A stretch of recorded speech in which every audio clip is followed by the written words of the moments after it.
Is Epoch ready? Epoch is ready?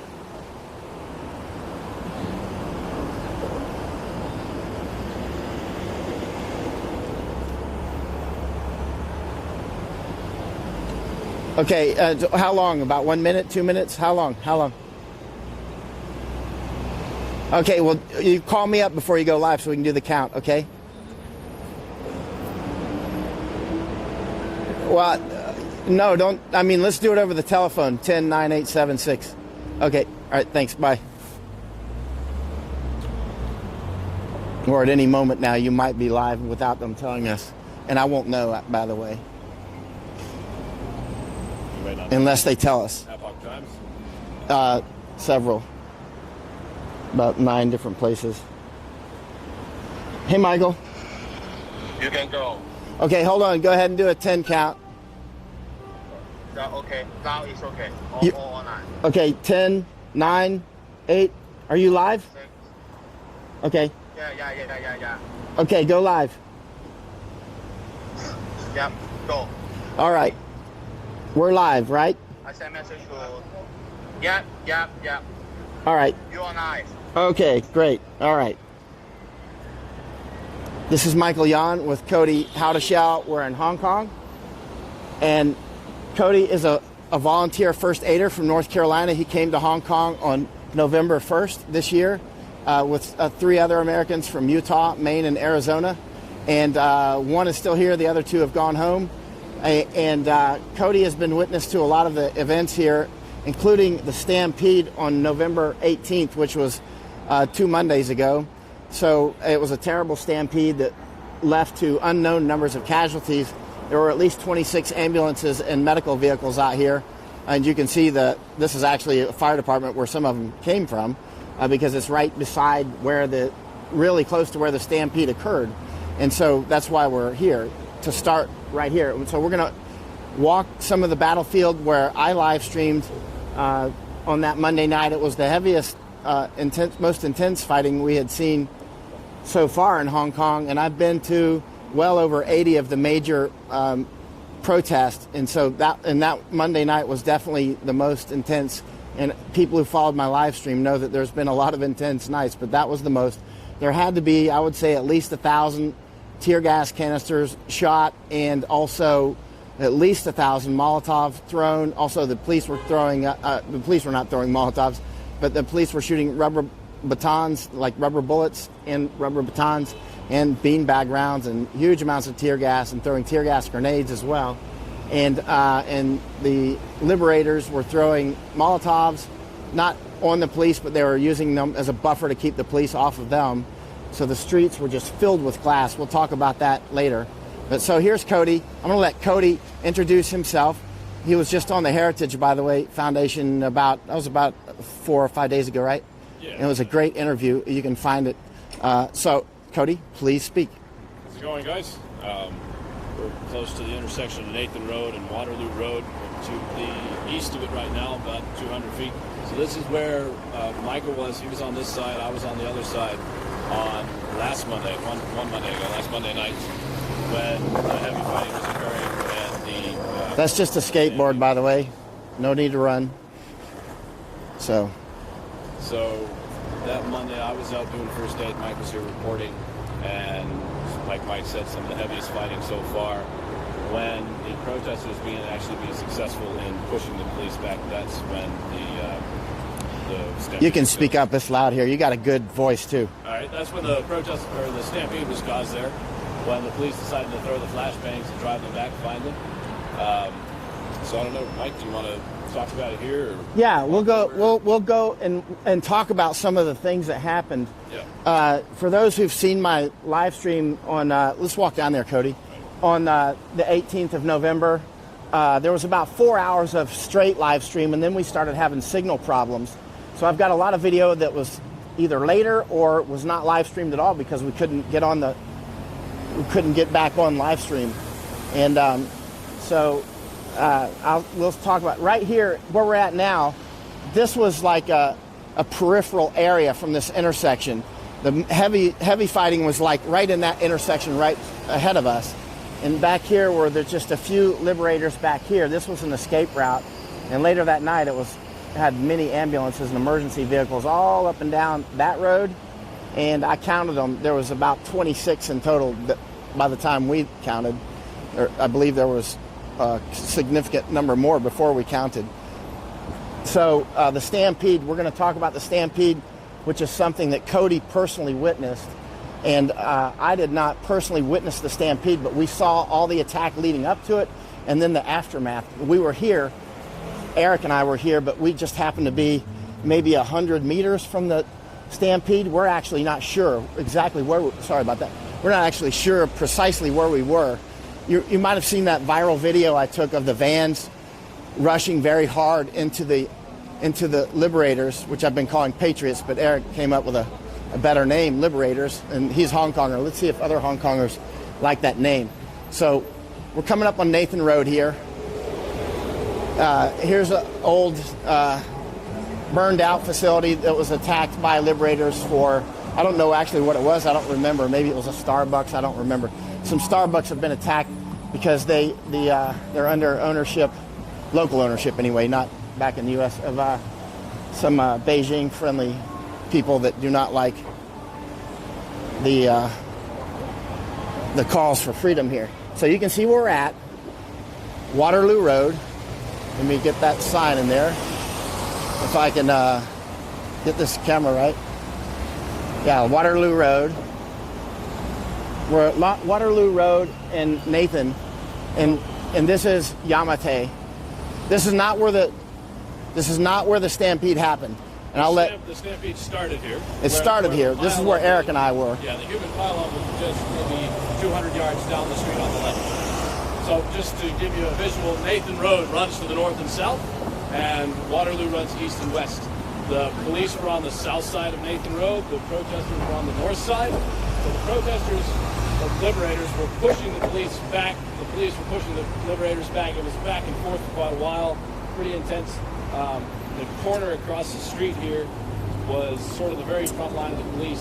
If not, sometimes they were a little bit further back. And so when they were further back, you would see protesters run across the street, just single individuals run across the street with Molotovs and launch them as best they could from that corner.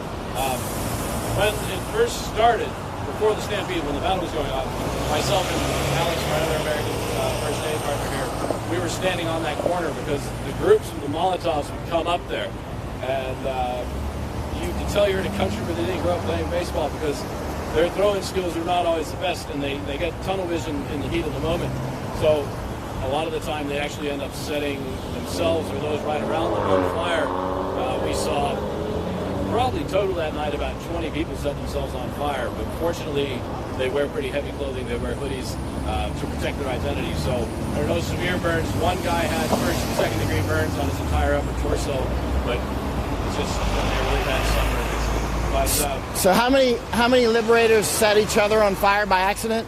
Probably about 20. Yeah, I saw quite a few. Yeah. And they were happening right here, actually, over your shoulder, and also down there. On that corner right there. Because they had two major lines at this fighting. They had a line right down there where Cody just pointed, and there was a big line right here. I'd say that was the main group here. Yeah, that was the main group. Side of the intersection, Definitely. Itself. That was probably 200. Would you say 200? More, way more. Way more? Because they were in depth. They were because I walked out among them quite a lot. Yeah.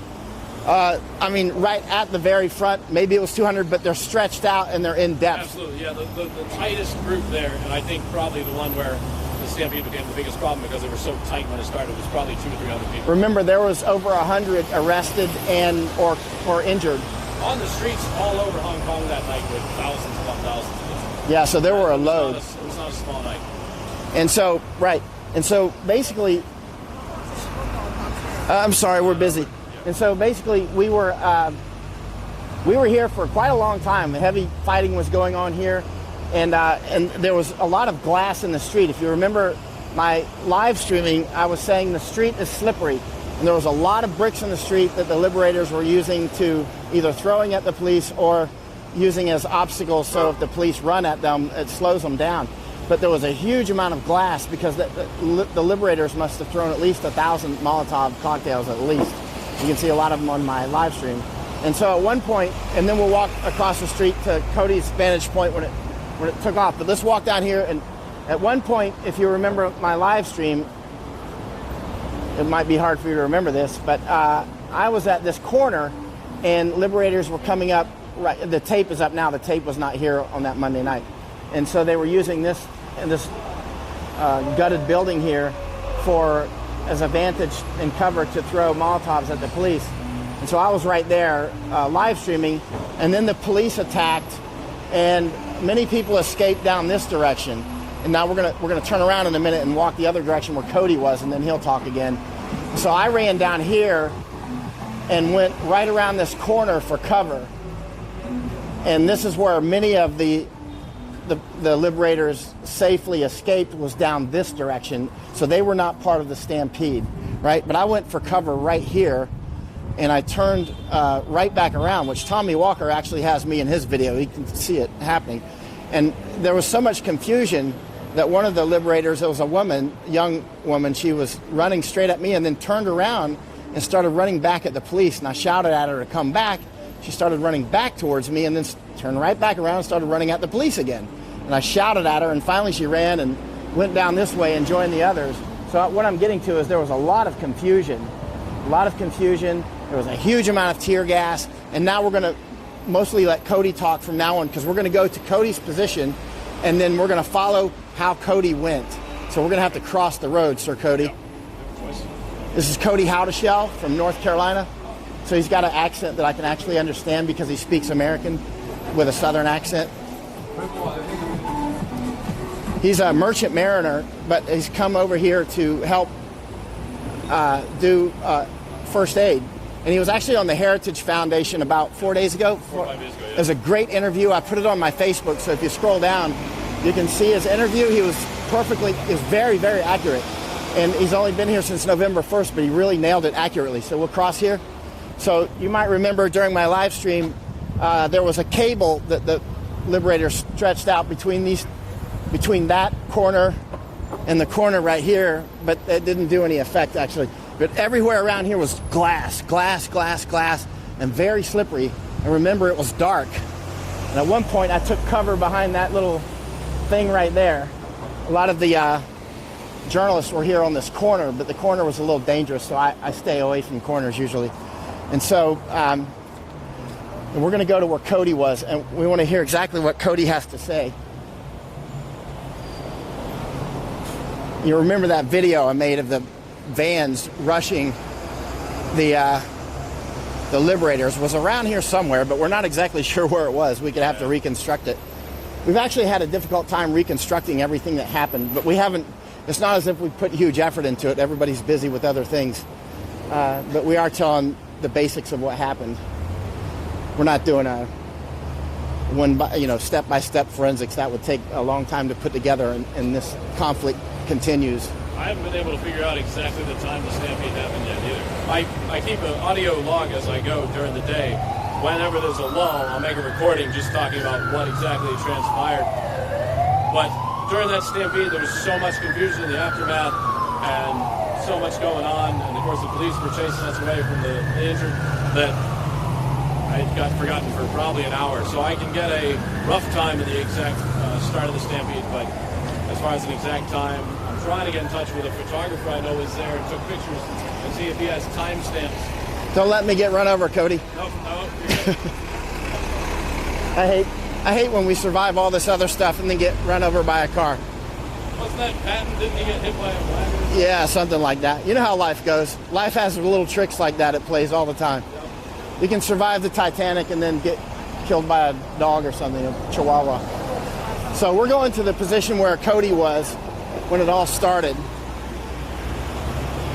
The final push that made the really serious stampede. Remember, since July, I've been warning about stampedes, and sometimes during my live feeds, I'll say this is a bad condition for a stampede, and I'm always moving out. Actually, you can see not long before the stampede, just before the vans did their rush, you can hear me say on my live feed, not the live feed that was ripped, but my uncut version, which has not been published yet, I'm actually saying I'm in a bad position for like a stampede, and I move out of the way, and then a stampede starts, and I missed it just by like 30 seconds because that's when the police attacked. So you got to pay real close attention to stampedes, but let's let Cody take it because he's really knows it. Around here, so just to sort of set the stage again, This is Nathan Road and Waterloo, and we're standing on the northwestern corner of Nathan Road and Waterloo. That night, last Monday, you saw the frontline protesters mostly grouped on the north side of the intersection on Nathan Road, and the police mostly grouped on the south side of the intersection, being pushed to the south by the protesters, pushing back towards the north. Massive amounts of Molotov cocktails being thrown. Oh, there's just some police right now.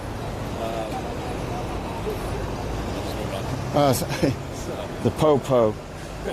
So, probably, a few hours at least, where that just went back and forth, where you saw the protesters making advance, police making advance, shooting rubber bullets, shooting beanbag rounds, shooting tear gas. Lots of Molotovs thrown.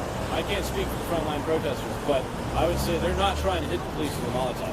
They're not at all trying to actually hit them and set any policemen on fire. More, they're trying to create a line of literal fire police are unable to cross, which allows them to later, the protesters, to come up to that line of fire, and once it goes out, throw more Molotovs and advance again, which is always how you see them gain ground, is with the Molotov and drive the police back. So, across the road on the opposite corner, the southwestern corner, we started off there.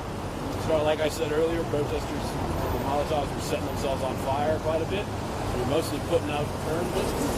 And then the police were able to advance and push the protesters back. We ended up back here at this northwestern corner on the north side of the intersection. So okay. Go ahead. Keep going, sir. So just prior to when the stampede happened, the front line was literally on the crosswalk here. And I was here. I've gotten separated from my partner. And saw the protesters start to really gain ground against the police and really start to push hard. There was no more patience, and they were being successful. They were actually able to push the police back at a pretty good rate. At that point, though, the police also lost patience. What techniques were they using to push the police back? Just the Molotovs. Throw the Molotovs, get the police to move back, then advance to where the Molotovs have been thrown. And then throw more Molotovs to get the police to move back. They throw them as close as they can to the police without actually hitting them. How many liberators set themselves on fire? At least 20. At least 20 in this particular thing. Protests were going on all over Hong Kong. And you're throwing a bottle filled with flammable liquid with no lid on it, just a rag stuck in the top. A lot of the times the problem was they would focus so much, and these are young kids, they're not trained to be out here in a battle. You would see them throw and then actually hit the wall that was directly next to them, and the flaming liquid would scatter upon themselves and their friends there. Thank God, as far as I know, there were no real serious injuries from it, only because they wear so much clothing to disguise themselves. Hoodies, long sleeves, long pants, masks, gloves. Otherwise, there could have been some very serious burns. Yeah, I see them all the time doing that, setting themselves on fire. Did you treat any burns? We had, most of what we were able to just put out with water there. We were going around actually scavenging water bottles that people left on the street that had a little bit of water left in them and refilling our own bottles because we were using so much water putting these guys out. What kind of wounds were you treating that night on the 18th of November? As far as the burns go, we only had one actual guy that we had to take back and treat, and he had first degree and a few small second degree burns on his upper torso. So that night, what I mainly saw was a lot of rubber bullet rounds, which is just, it's a bad bruise. It's not going to kill you unless it hits you right in the right spot. One guy got hit right in the face with what I believe was a tear gas canister. So it was a bit of a burn and a large chunk of flesh torn off here that was hanging. So we carried him back. He was stunned and unable to walk. I'm going to point this way so that background noise of the traffic isn't there. We carried him back. He was stunned and unable to walk, but he had full use of his legs. He was just in shock. We carried him back to an alcove where we began to treat him. That was a few blocks away from here. At that time, the police began to advance, and we were worried that they would overrun us and that he would be arrested, including possibly ourselves. So we carried him up a few flights of stairs into this building. We continued treating him in the stairwell. At this point, really, I carried the guy, the other medics did the actual treating. These people here were much better training than myself. But we were still nervous about the police. We were all remaining very quiet. And all of a sudden, the doors behind us open, and it's the owner of a very fancy restaurant that happens to be on that floor. And he just said, "Come on in, treat him in here." So now we've got a guy that, he's recovering from shock, but he's still badly hurt. And we're treating him surrounded by chandeliers and china and crystal and white table bus. So the experiences you have here are pretty crazy. And the way that the community is willing to see something happening and step in to help people is also very impressive. Cody is one of those Americans I keep talking about that just jumps on an airplane and with really no resources behind him just to go help. It's almost a strange American thing to do, but we do it habitually. And so that's what Cody's doing. Cody Howdeshell. Let's keep walking, and we want to see what Cody has to say about how the Stampede unfolded. So all right. Do you want to walk the same path I walked? Yeah, let's walk your path. I'll show you how it started. So, like I said earlier, the protesters were really being successful in pushing the police back, and we all knew that night that a few days prior, police had the use of lethal force authorized. So tensions were running very high. In addition, there were police there that were carrying actual rifles. Yeah, there was an M16 and there's Sig Sauer 516s and that sort of thing. Just across the way. So the police threw these multiple flashbang grenades directly into the crowd, risking injuring protesters. And when those went off, I was standing over here. That's maybe 100 feet from where they threw them. I thought it was gunshots. I didn't know at all.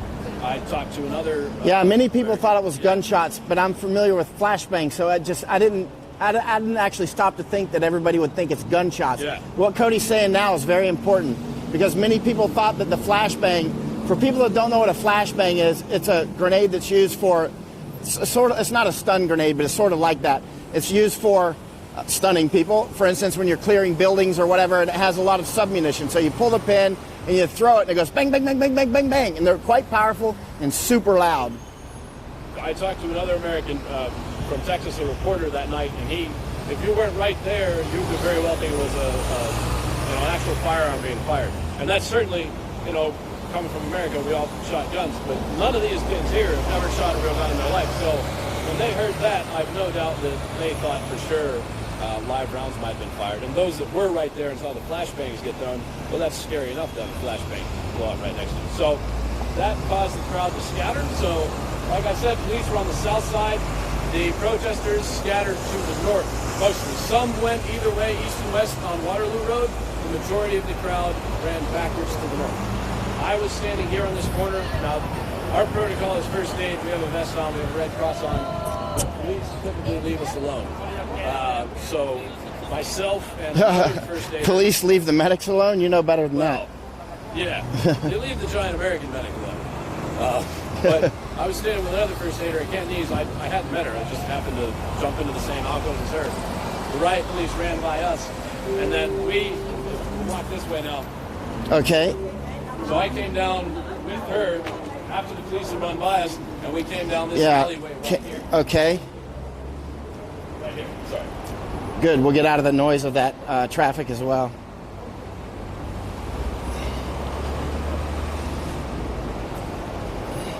Later we'll get to questions, by the way.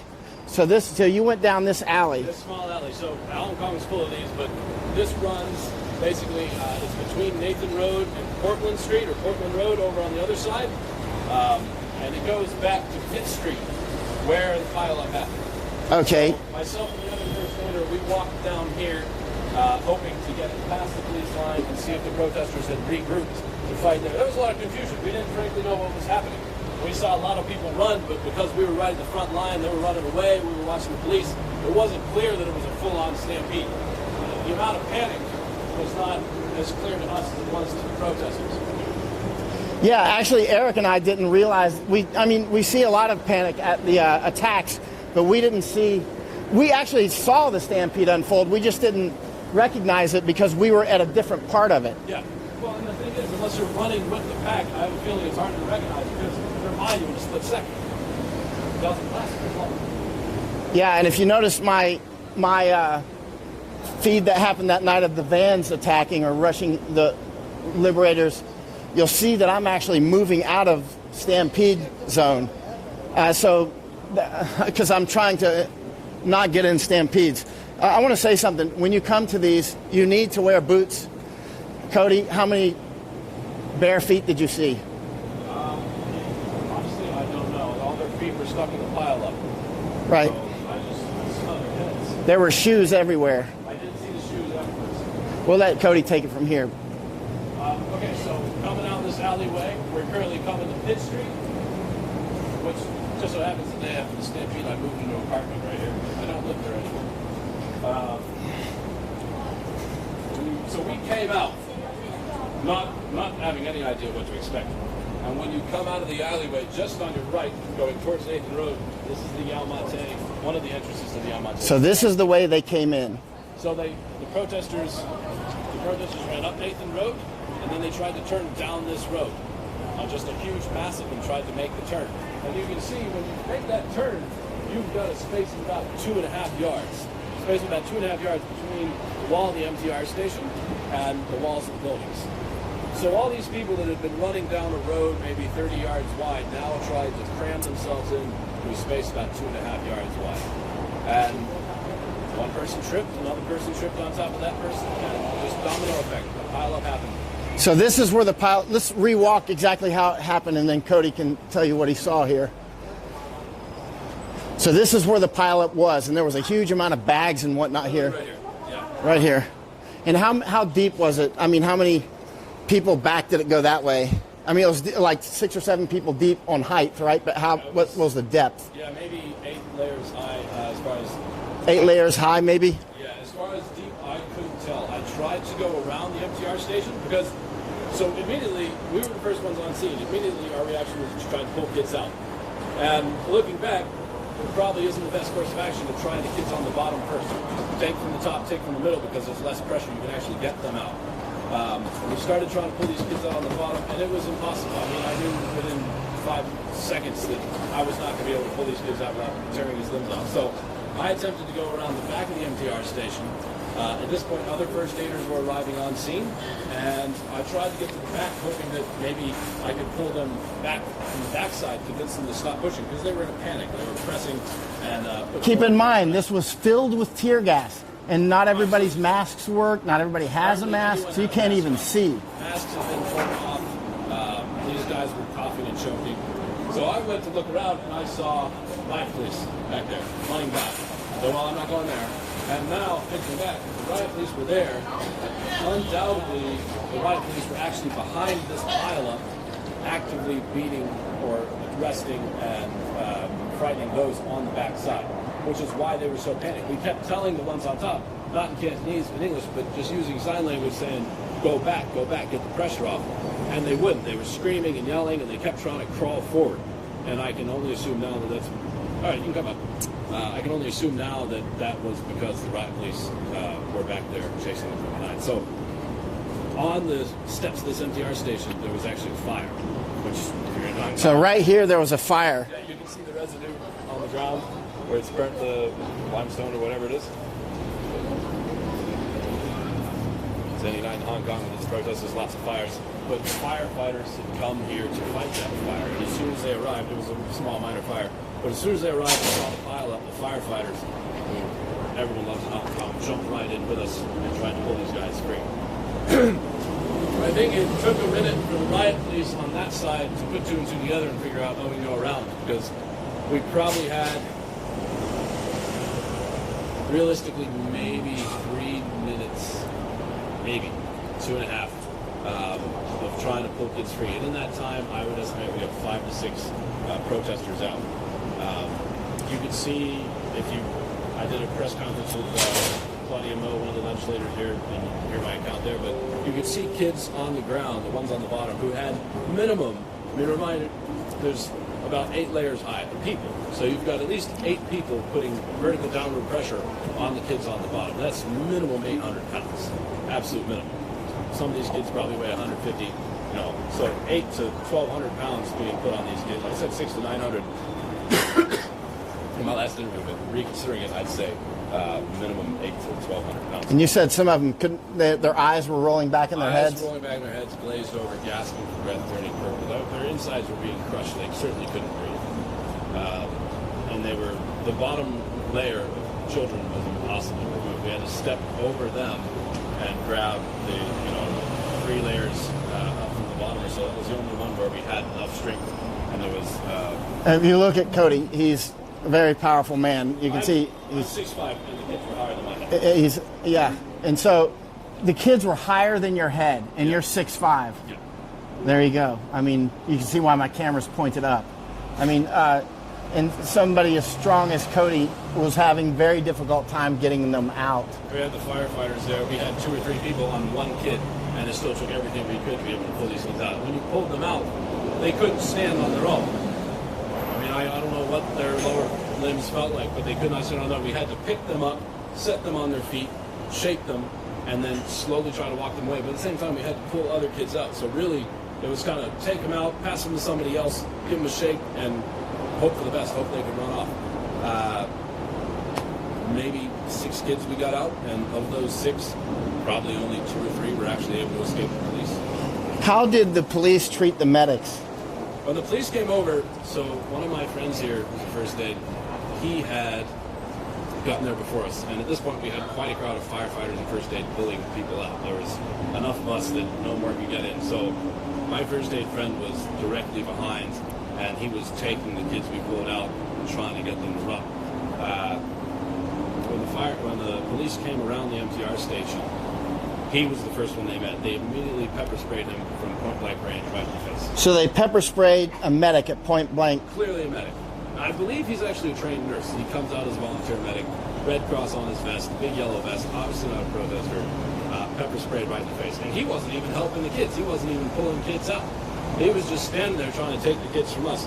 Pepper sprayed right. So the cop was pepper sprayed a medic. Okay, hold on. John, are you on there? John Valentine, you've asked me for an interview because somebody told you that the liberators, aka the protesters, are the bad guys and the police are the good guys is something that somebody told you, and you were asking me about it. So I've asked John Valentine, who's asked me for an interview, to go to my Facebook Live and watch this. Now here's Cody talking about what he witnessed, and the police pepper sprayed a medic as he was coming to save kids' lives that were about 8 deep in a stampede pileup. So who's the good guys? Yeah, answer that question for yourself, but there's more. After they pepper sprayed him, he retreated. They came in. There were probably 6, 7, 8 medics there, including many which are women. And these Hong Kong women are quite petite. And then we had 5 or 6 firefighters, I would say. Mind you, this is all in a lot of confusion and a lot of stress. So I do my best to remember it accurately, but I make conservative estimates.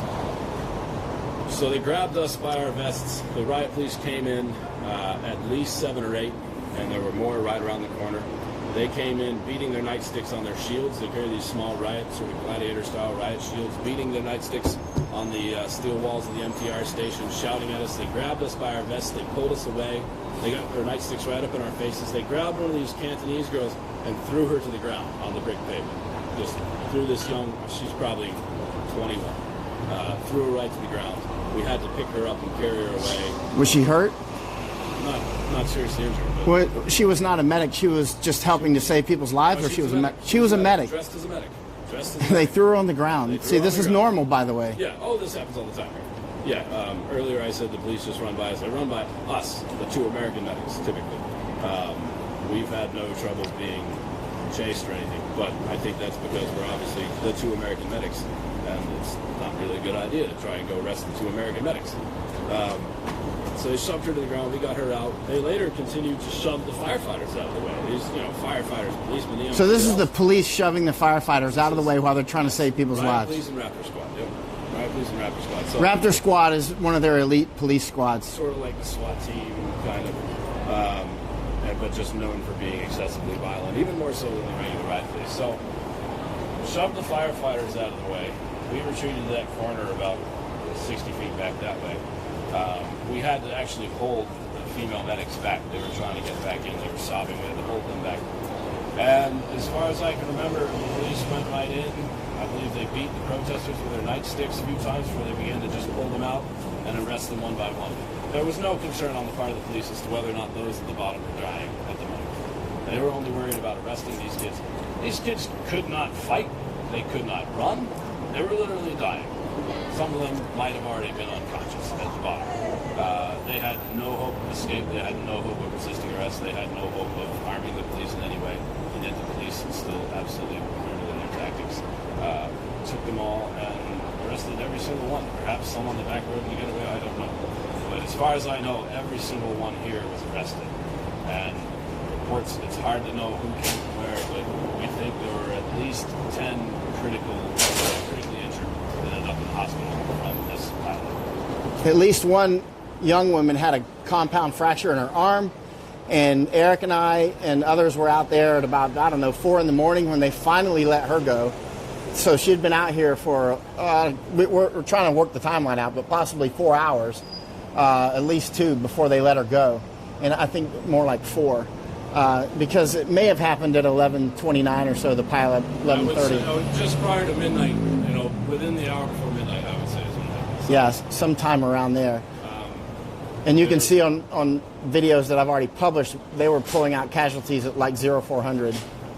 On the night of the Stampede, I won't go into too much detail, but one of my friends was also a medic, was in a, what we call a safe house or a secret clinic, because a lot of these protesters fear going to the public hospitals because they fear that they will be arrested while being treated, which there's plenty of reason to fear because it's happened many times.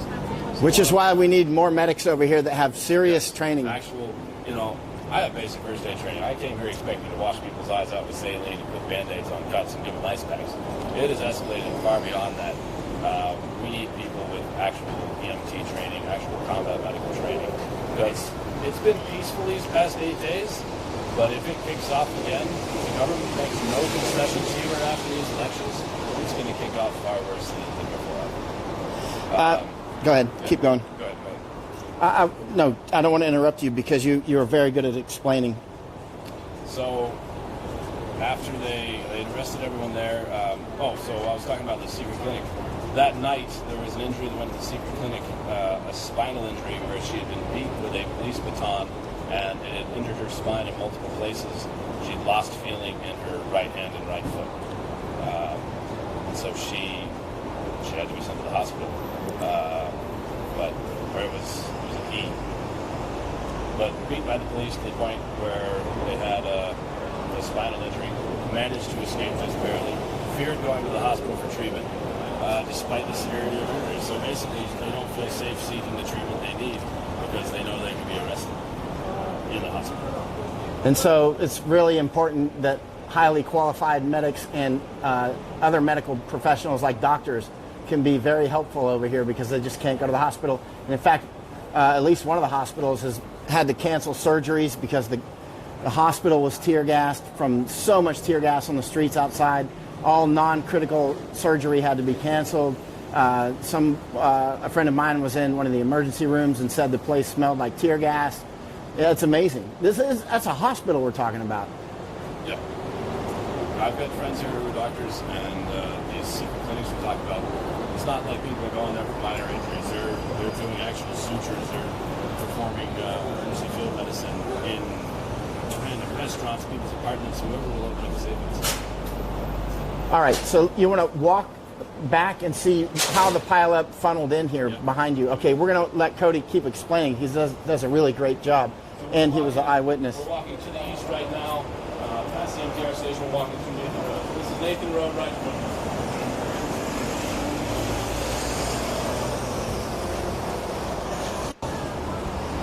So Nathan Road right here. All right, I'll pan down there so they can see it, and then we'll get right back on you. So that's Nathan. That's where we just ran from. Other nights we've run from there. But that intersection is where we went through the intersection behind this bus, and this was a huge battleground right here. This place right here where we're standing had a huge amounts of, because the battle went up and down the street, up and down the street, up and down the street like waves crashing on the beach, right? Police would push back, liberators would push back, and so there was glass everywhere. And there was bricks everywhere and many obstacles. All right, so let's go ahead, Cody, take it. Was looking to the south, so that was the intersection where we were standing, where the battle happened. So all those protesters, when the flashbangs were thrown, ran in an absolute mad spree this way to the north. Many of them continued directly on down Nathan Road.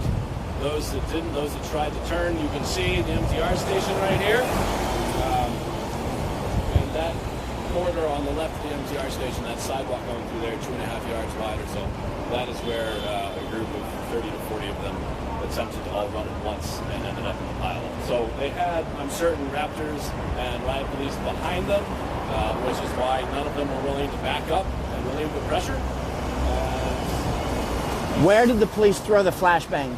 Just at the intersection of Nathan Walker. Just at the intersection. Just on the south side. It was And again, just as the protesters managed to cross the intersection and get to the south side, the southern crosswalk, and really pushed the police back. They were really making progress, and that's when the police had none of it and threw those flashbangs directly into the crowd. again, Cody mentioned earlier, and this is very important, the flashbangs are a sort of grenade that are used especially in clearing buildings and that sort of thing, and they cause a lot of, they're very loud and very bright, and so, and they have submunitions, and so it's like bang, bang, bang, bang, bang, bang, super loud, like much louder than any legal firework in the United States, right? Oh, yeah. Like 100 times. And so a lot of people, because Hong Kong, most people have never touched a gun in their life, and they've never seen a flashbang before.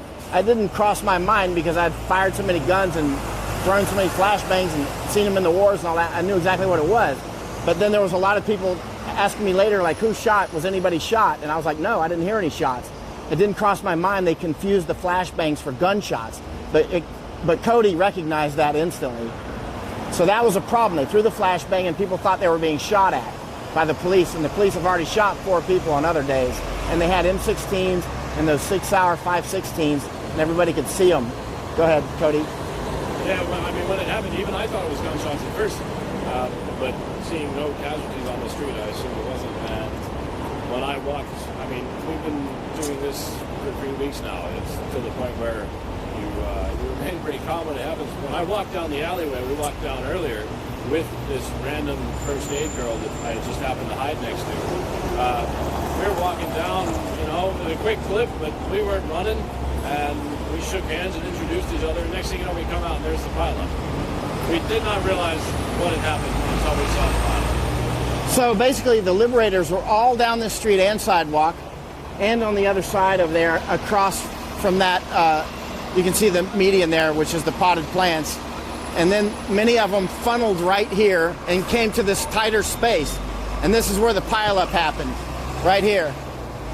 This is where the pileup, where the stampede really got too thick. And here's, you can still see there's some blood on the wall. I checked it out a night or two ago. There's still blood right here. It looks like blood anyway.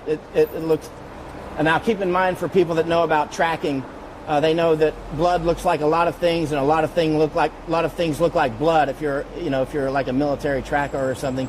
But it looks like blood to me.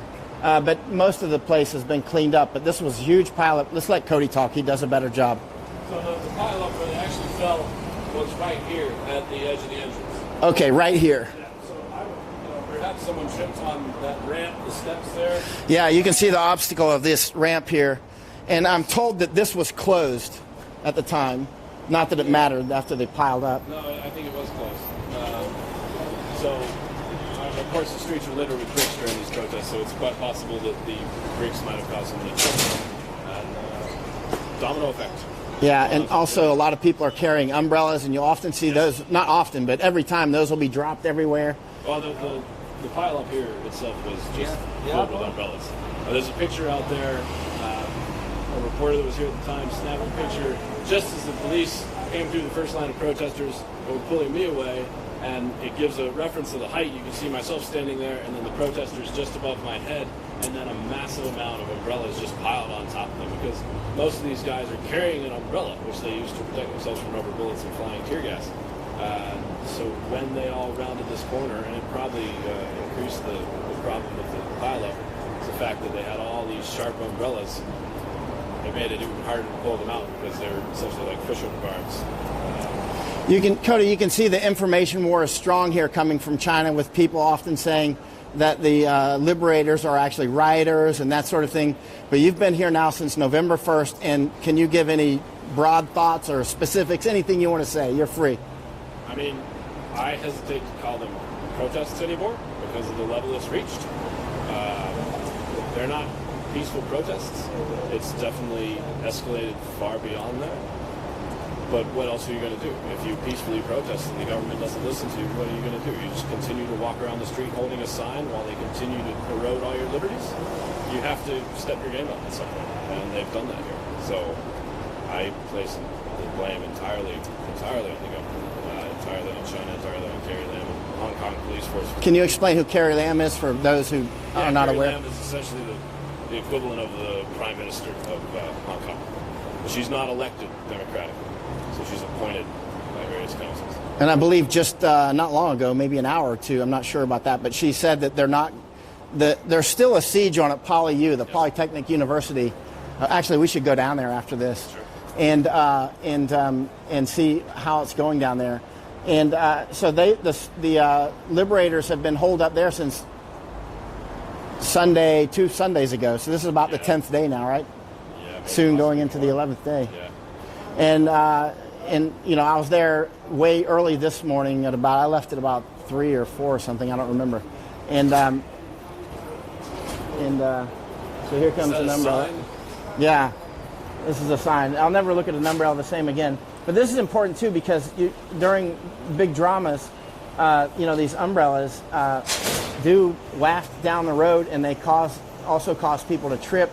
It's really important to, first of all, wear boots, because during the serious compressions, which then lead to stampedes and serious injuries, a lot of people, every time you see shoes in the road, I've been saying this since July.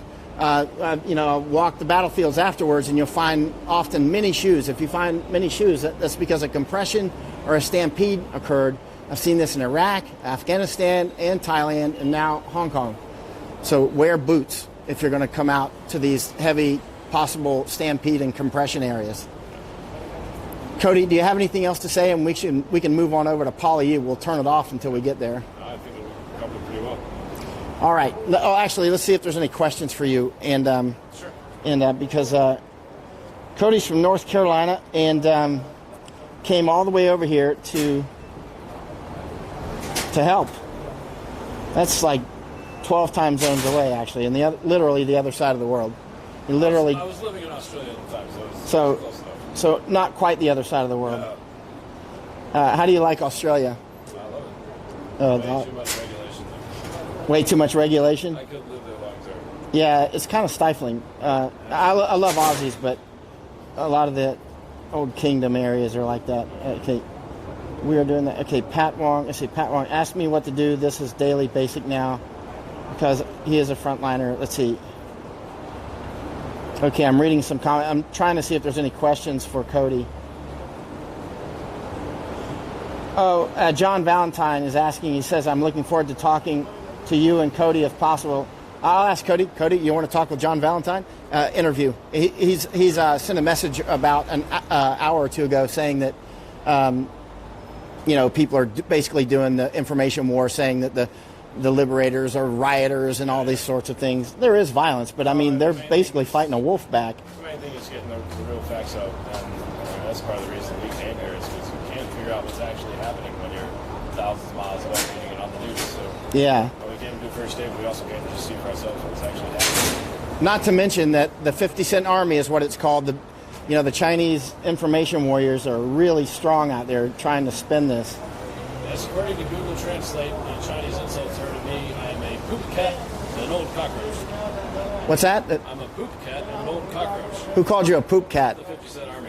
Or a poop cat? Well, that must be translate well in the Mandarin, because in American it sounds kind of funny. Oh, it's hilarious. Yeah, Google Translate. Trying to translate the articles you see here with Google Translate can lead to some hilarious situations. Yeah. More than 70 protesters. Actually, it was more than 100. And I've got a lot of that on my video, because remember, Cody witnessed the stampede and I witnessed the edges, and then we stayed, Eric and I and a few others, Carl, stayed until, we didn't leave here until 7:30 in the morning. So it was way after sunrise. So we actually got a lot of other information. Let's see what, I'm reading it from Mike Gong.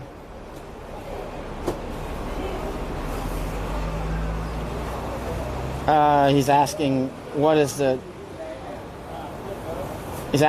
he should carry. First of all, wear boots.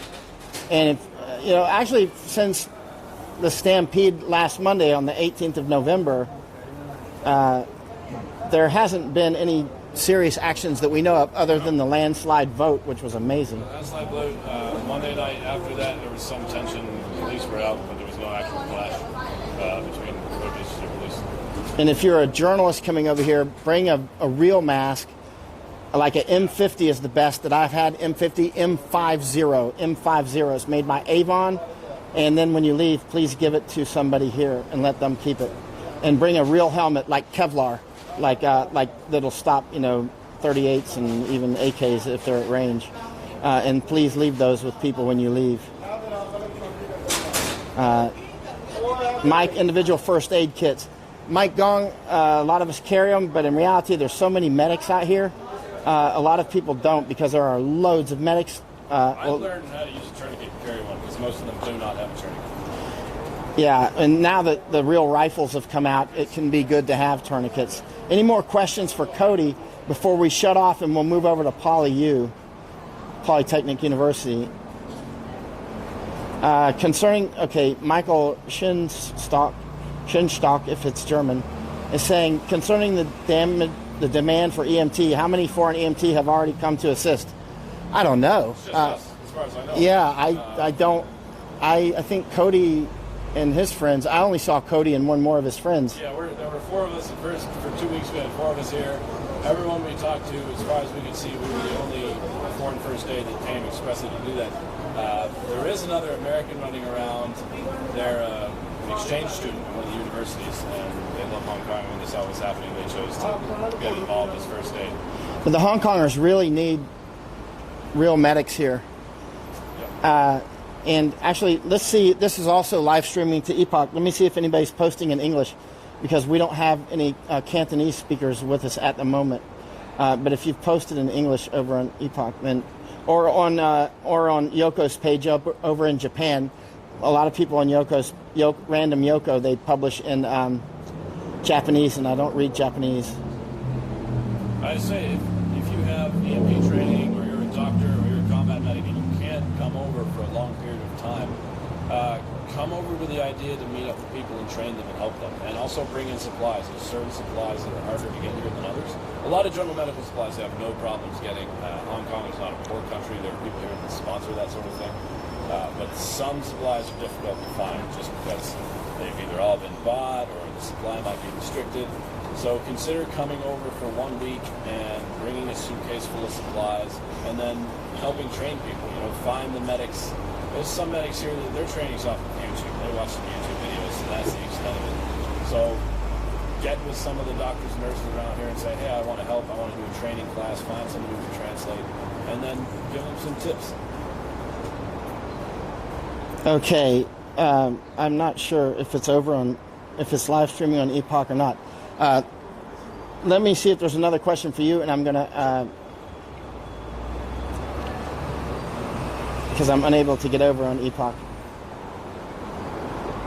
And also, I'm gonna go to Brian's pages and see if there's any comments there. This is live streaming also on Brian's pages. He's got some excellent pages on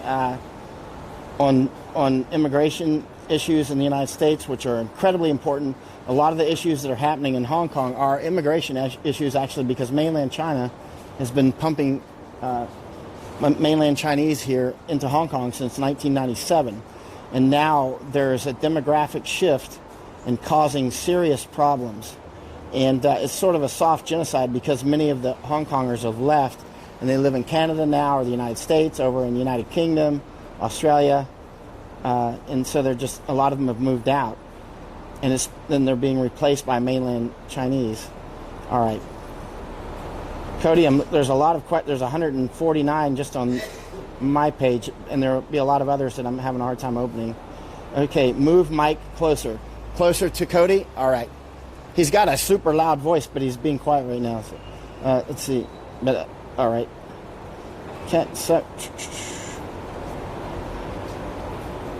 all right.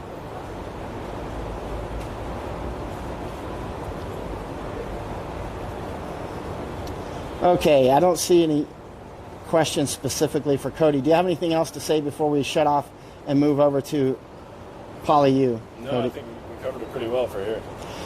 Trevor asked, Trevor Moyer, what is the location of that alley where everyone was crushed? We're standing in it right now. Yeah, so you've got Nathan Road and Waterloo. If you look at the intersection of Nathan Road and Waterloo in Yalmate neighborhood, and then you follow Nathan Road to the north for about 200 feet or so.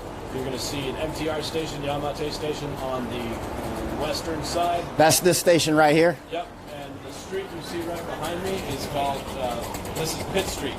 So this is Pitt Street right here. It doesn't actually intersect with Nathan. This is the dead-end street. But essentially, if Pitt Street did continue on to be the intersection of Pitt Street and Nathan Road, on the western side of Nathan Road. Okay. Mike, control. We're going to shut off now, and we're going to move over to Poly-U. All right.